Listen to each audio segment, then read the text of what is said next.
तर नमस्कार शेतकरी मित्रांनो, भरपूर सारे शेतकऱ्यांच्या कमेंट काय येत होत्या की आमचा बोरवेल सामायिक आहे, विहीर सामायिक आहे किंवा आमचं जे काही शेत आहे तेच सामायिक आहे. तर मग याविषयी आम्ही आता सोलरचा फॉर्म भरताना नेमकं करायचं काय, तर आपण बारकाईने बघूयात की नेमकं तुम्हाला काय प्रोसेस करावी लागणार आहे.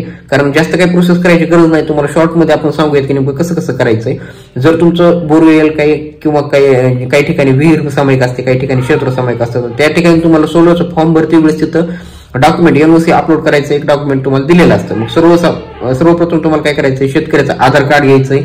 तर शेतकऱ्याचं आधार कार्ड झाल्यानंतर एक mobile number, passport size photo, bank passbook आणि 7/12 या तुम्हाला गोष्टी लागणार आहेत. आणि त्या व्यतिरिक्त तुम्हाला एनओसी अपलोड करायची. तर एनओसी ठिकाणी काय अपलोड करायचं, जर तुमचं समजा एक विहीर सामायिक आहे तर तुम्हाला काय करायचंय, एक बॉन्ड घ्यायचा आहे. पहिल्यांदा 100 रुपयाचा बॉन्ड घेतला तरी चालत होतं, परंतु आता 500 रुपयाचा बॉन्ड आहे.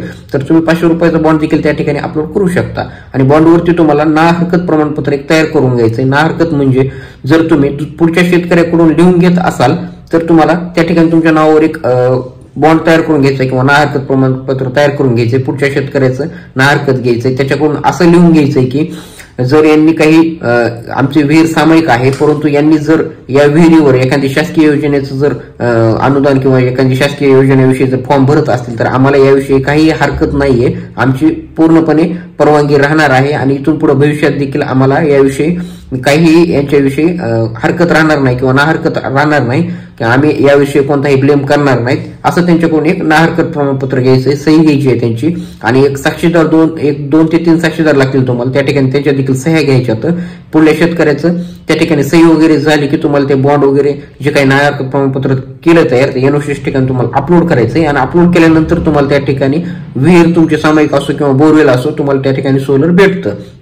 तर पहिल्यांदा जर तुमचं सामायिक असेल तर तुम्हाला पहिल्यांदा हे करूनच घ्यायचंय, कारण हे केल्यानंतरच तुम्हाला त्या ठिकाणी सोलर भेटेल. नंतर तुम्हाला काही प्रॉब्लेम येणार नाहीत आणि तुम्हाला नंतर भविष्यात देखील काही त्या शेतकऱ्याकडून अडचण राहणार नाही. कारण पुढे चालून देखील काही जर अडचण निर्माण व्हायला लागलं तर तुम्हाला त्या ठिकाणी ना हरकत प्रमाणपत्र तुमच्याकडे असतं, बॉन्ड वगैरे असतात. त्यामुळे तुम्ही सर्वप्रथम तर ते बॉन्ड तयार करून घ्या. ते फक्त एका दिवसात तुमचं पूर्णपणे ते बॉन्ड वगैरे तयार करणं काम होऊन जातं. त्यामुळे गडबड करू नका. फॉर्म भरते वेळेस ना हरकत प्रमाणपत्र त्या ठिकाणी अपलोडच करा जर तुमचं सामायिक क्षेत्र येत असेल तर. कारण त्या ठिकाणी एका दिवसात ते पूर्णपणे तुम्हाला बॉन्ड वगैरे तयार करून होतं, त्याला काही जास्त कालावधी लागणार नाही. आणि शक्य तेवढं ते करूनच तुम्ही डॉक्युमेंट अपलोड करा.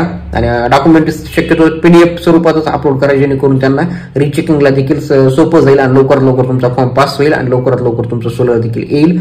असं जर तुम्हाला काही कमेंट असतील कमेंट बॉक्समध्ये विचारा, त्याविषयी आपण उत्तर देण्याचा प्रयत्न करूयात. तर भेटूया पुढच्या व्हिडिओमध्ये. तोपर्यंत धन्यवाद.